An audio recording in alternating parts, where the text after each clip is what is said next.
Get some of this shit. Get some of this shit.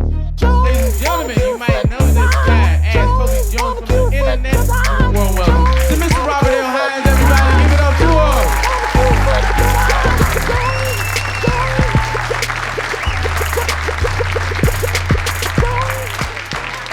What's happening? That's black people speak for hello.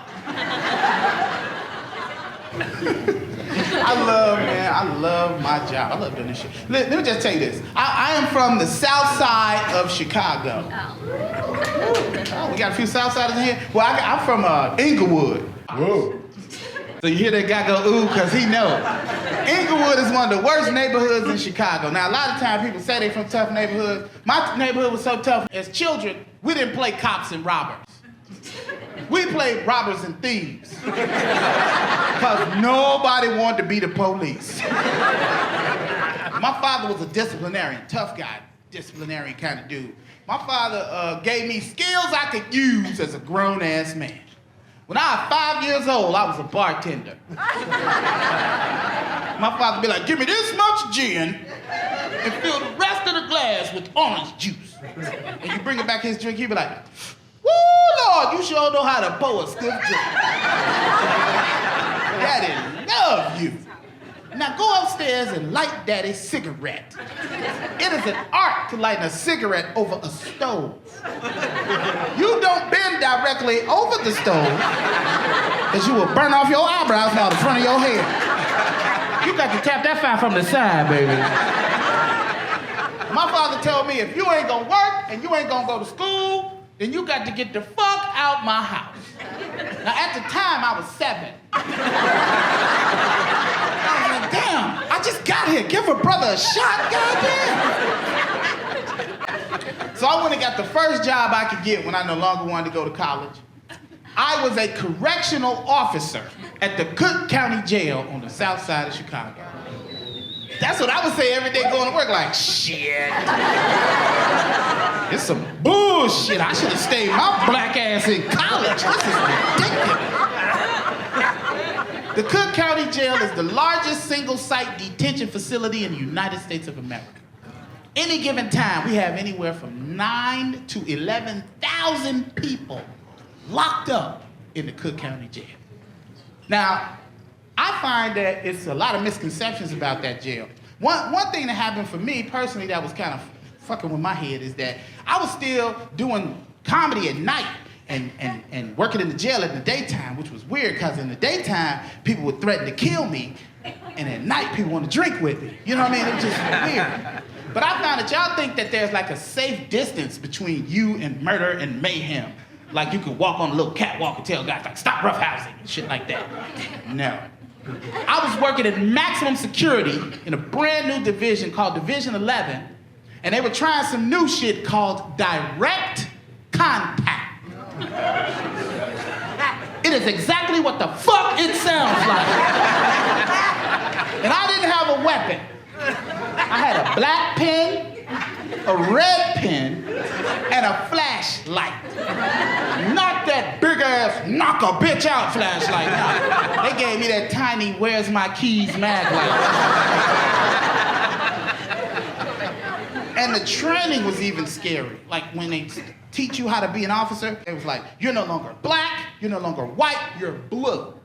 Your family doesn't matter, we're your family. You do how we do, you walk how we walk, you eat where we eat, you are now an officer. Carry yourself accordingly. And I believe that bullshit. I went on my first living unit walking like officer walk. And I opened the door like officer opened the door. And I looked in, and I knew half the people on the team. I was like, oh, damn! I was wondering where the fuck y'all been? And they hated that shit. They'd be like, Officer Hines, you do not need to be in there with them inmates playing cards and dominoes and shit. And I'm like, inmate, this is my cousin. He got a name. I wish that was a joke, but they did.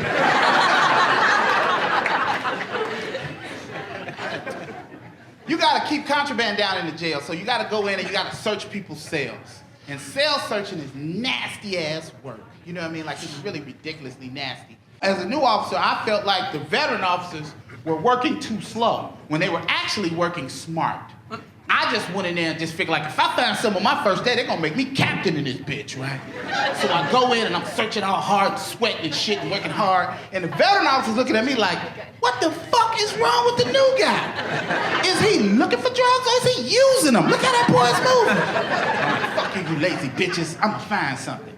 So I find a small packet of aluminum foil. Looks like a stick of Wrigley's spearmint gum.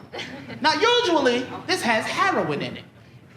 I know nothing about heroin, but I want to make myself look good to my supervisor, so I'm gonna say some shit I seen in a movie. This looks like Colombian Bam Bam. I don't know what the fuck that is. Seen that in a movie.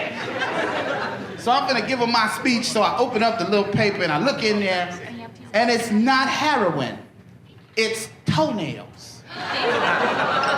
You see how you feel as I am describing this to you? I'm standing here holding somebody's goddamn toenail.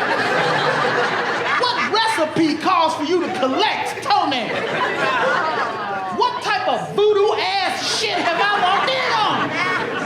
And not just collect them, He done wrapped them up and hid them like somebody wants your discarded ass fucking toenail. I was prepared for all type of shit. If it would have been a fight, I was gonna punch somebody and just run like hell. If somebody fell out, I was gonna do the chest compression part. I'm not gonna breathe in your nasty ass mouth, but I'll do this shit. But the last thing on earth I was prepared for was toenails. I was like, shit, I should have stayed my black ass in college. This shit is ridiculous, man. And when you hold people like that, you gotta give them opportunities to do shit. You gotta take care of them. And one of the things you have to do is you have to give every inmate the opportunity to go to the yard. But the problem is, they got way more inmates than they have yard. So they'll send you out to the yard with 100 inmates and 5 officers. And the veteran officers are standing by the door. Because if some shit break out, they pop in the door, they going in. I got my dumb new black officer ass all the way out by the fence just looking for crime and shit.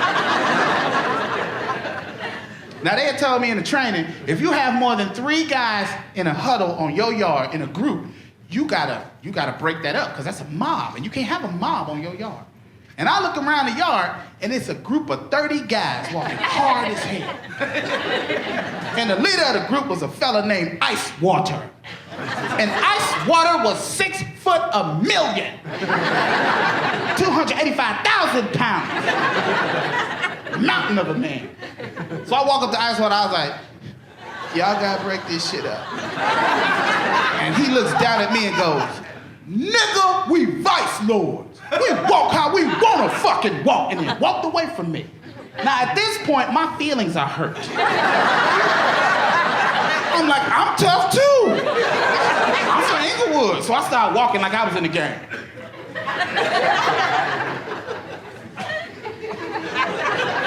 He looks at me and he goes, the fuck is wrong with you? And I said, brother, I'm the police. I walk where I want to fucking walk. I thought I had laid some shit down, orange shirt, right? I thought I had did something, right? He looked at me like, you the what?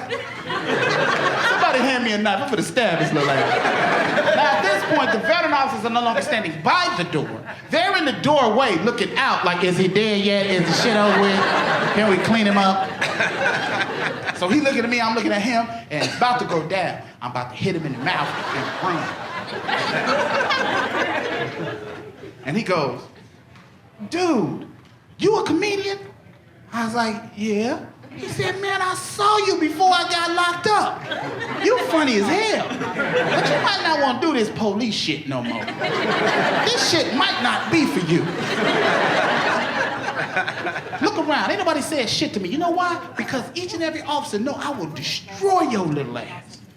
So I'm looking at him and I'm thinking, damn, I'm getting solid advice from a triple murderer. I need to reassess my life choices. I I should have stayed my black ass in college. Shit. But me and Ice Water got along good after that. Oh, man. My father is 86 years old.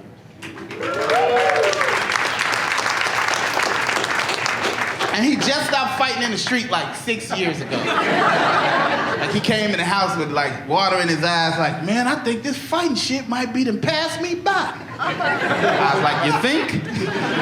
And he said, well, I do have one good ass whooping left in me. You can have this bitch if you want it. My father loved that job. I would come home or come by his house after work, go visit him and shit, and he'd be like, how much ass you whooped today? And I was like, we didn't fight at all today. He was like, well, what in the fuck do we pay taxes for? I tell you what, you better whoop somebody's ass tomorrow. So I have to make up shit when I go to his house like, oh man, I'm so tired. We've been fighting all day. You be all excited and shit, but go on in there and see if you get your mama to make you a sandwich.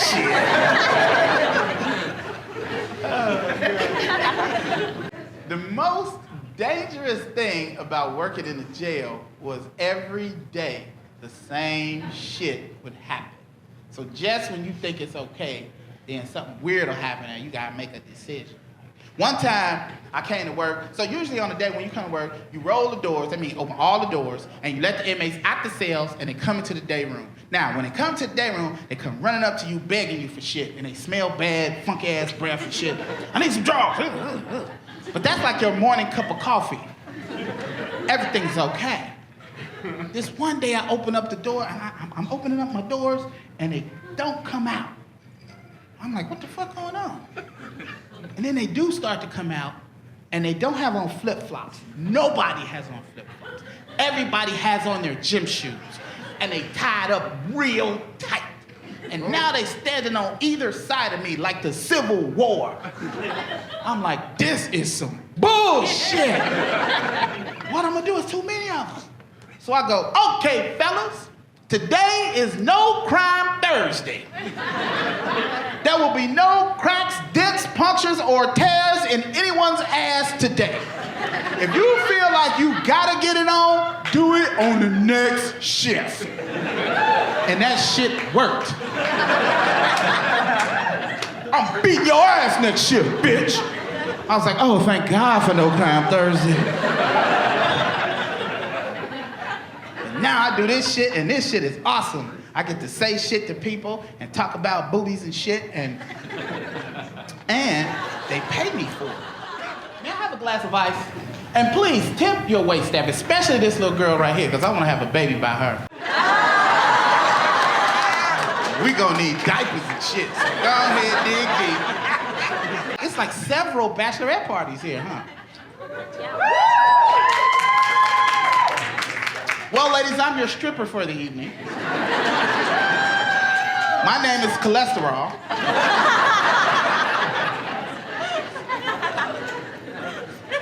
On the main stage is Cholesterol.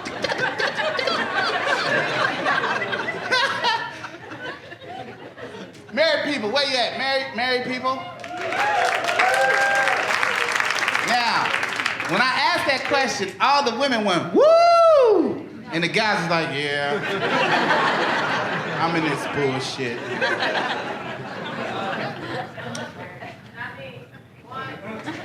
Well, I just want you ladies to understand, this is not the Oprah Winfrey Show.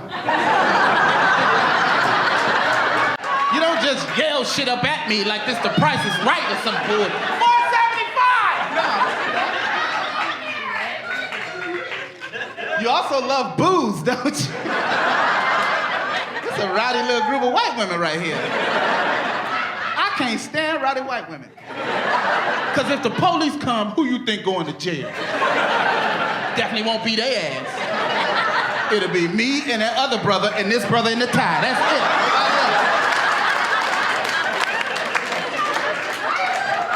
And they still gonna be there loud and shit. Yay, marriage, yay! Take their black asses to jail, yeah! And brother, when they come, don't say shit. We just gonna go peaceably. And baby, you take out your cell phone and record the whole damn thing. Just in case some bullshit break out.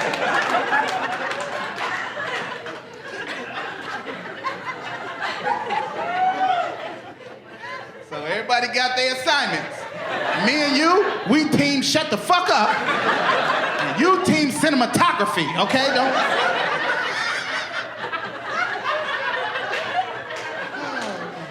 Marriage really ain't for men. It's like a lady thing. It used to be, but now it's like a lady thing. Matter of fact, a wedding is bullshit. It's nothing at a wedding for a man. It's just sappy bullshit stacked up on top of each other for hours. It ain't even an ESPN game break or nothing. Just bullshit for hours on end. Nothing for a guy. First of all, when you decide you want to get married, you have to buy her a ring. Now that ring has to be 2 to 3 months of your salary. I ain't giving nobody $650 of my dollars. Fuck that.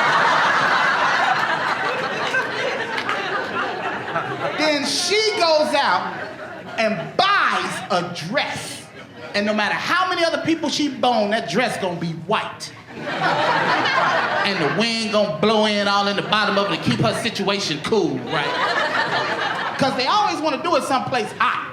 In the summertime in a meadow or some shit. I don't know what the good Lord got against air conditioning, but I have never been in a properly ventilated church in my entire life. And what do you get, sir? A rental suit. That's 75 other pair of musty balls been in before you.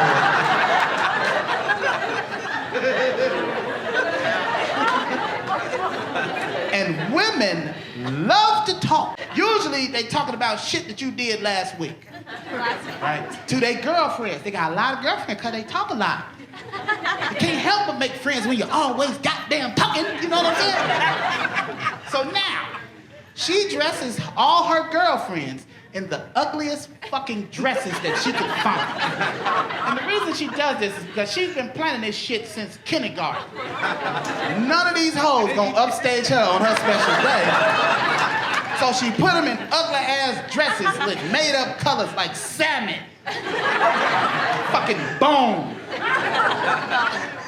Ugly ass bowls all over the dress and shit. Look like Little House on the Prairie, just some bullshit.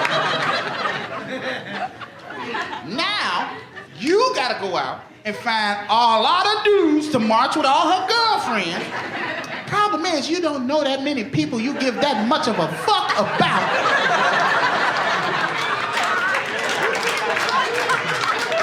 So everybody you ever had a beer with, you're like, hey man, can you be in my wedding? I need your help.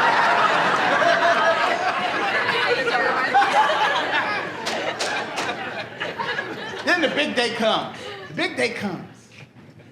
And you come out and you stand in the front of the church and nobody notices that you have arrived. You just standing there like a fucking placeholder waiting for the shit to start. But when she come out, first of all, they pull out satin for her to walk on. Big ass roll of satin and they bring it from the back of the church to the front of the church. Then a little fat girl throw flowers and shit on the ground. She comes walking out on the flowers, and when she comes out, as soon as she hit that back door, everybody stands up and they gasp. She's beautiful. I'd have been standing here for an hour and a fucking half, dressed in this hot ass shit she chose. Fucking extra material all over my belly and shit, cummerbund or some type of vest or some shit, and I'm sweating like Obama on election day.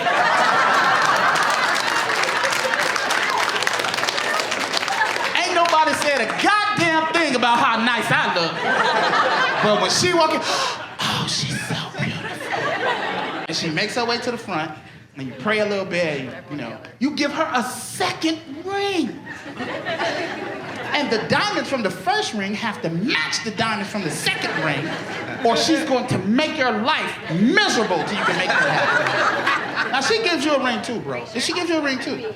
But it's just plain old gold. Wrapped around your finger like a fucking handcuff. So y'all pray, you kiss, you married now, shit. You think the bullshit is over? Nope. It's only bullshit halftime. Now you gotta go to the reception and keep in mind, the night before, you was hanging out with all your nasty ass friends, filling on strippers and drinking too much. So all you really wanna do is eat this rubbery ass chicken that y'all paid $55 a plate for.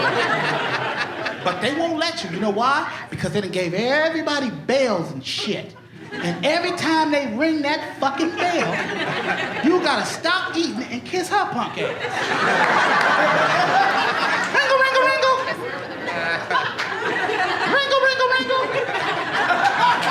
Ringle,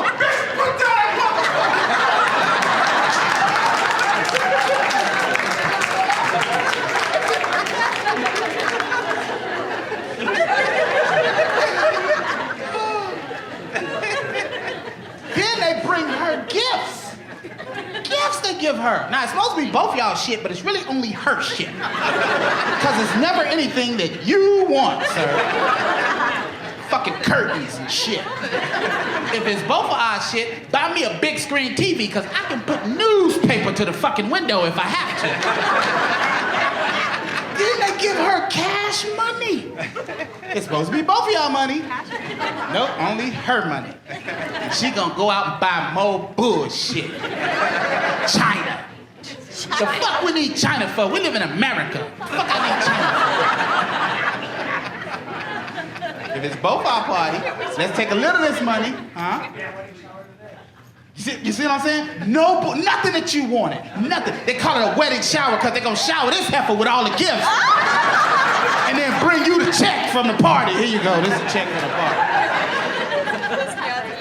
Now, if it's both of y'all party, if it's both of y'all reception, if it's something that you share, let's take half the money and get some strippers in here and make the party really fun. But they frown on that. No strippers, no making it rain. Only more bullshit. Then they bring out cake. And I like cake. But I don't get to eat my cake, no.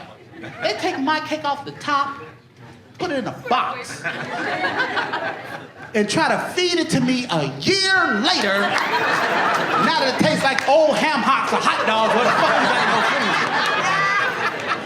Oh, you do get one slice, bro. They give you one slice of cake. And guess what she does with the one slice? Please, what do you do? Smashes it in your fucking face. This how shit gonna be from now on, bitch. Pow! There you go. Yeah, sign me up. That's what I want. But despite all of that shit, despite everything, you still love this woman and you still want to run your race with her. You have decided that you and I can have something. We can build something wonderful together. You make my life better. I love you. But you're not just married to her. You married to her entire fucking family.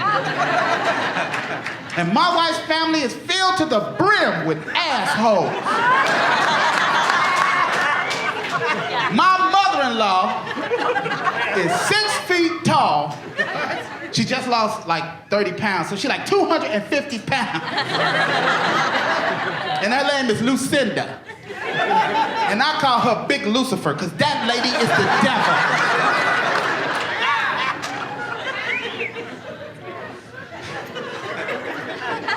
Okay, so let me just explain something to you about older black women. Older black women love large accessories. Big ass hats and shit they wear to church and ginormous purses. And they fill the purse with shit that they don't need. Like cotton balls. And octane boosts. Just all type of bullshit. Now, my mother-in-law goes to church every Sunday. Now, I know y'all like, well, wait a minute. You said she was the devil. Ha ha, that's where you're wrong. See, Satan go to church because she's there to harvest new souls.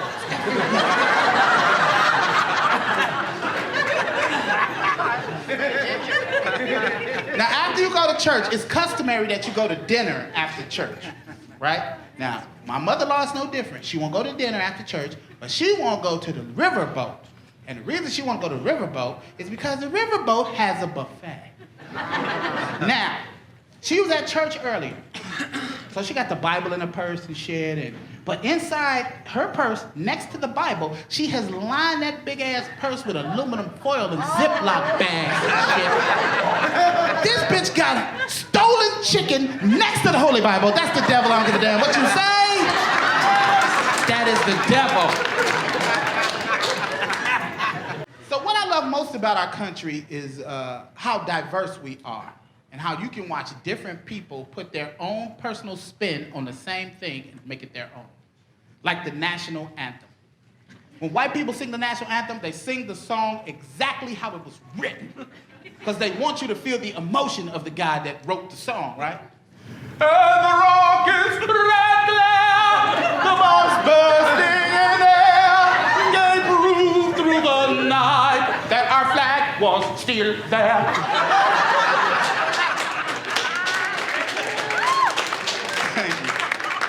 When black people sing the national anthem, we add extra shit to the song. I seen Eddie and Gerald Levert sing the national anthem at a Tyson fight. Remember the one where Tyson bit off the ear? Yeah. Eddie and Gerald jammed the national anthem. Now, it didn't sound nothing like the national anthem.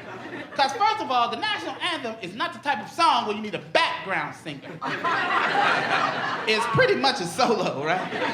And the rockets, red glare, granddaddy, granddaddy. The bombs bursting in there. Oh, listen to them pop. Luther Vandross remixed the national anthem. He was like, for the land of the free, said it with the free, should have been the free, I'd have been the free, like the free, 773, 564,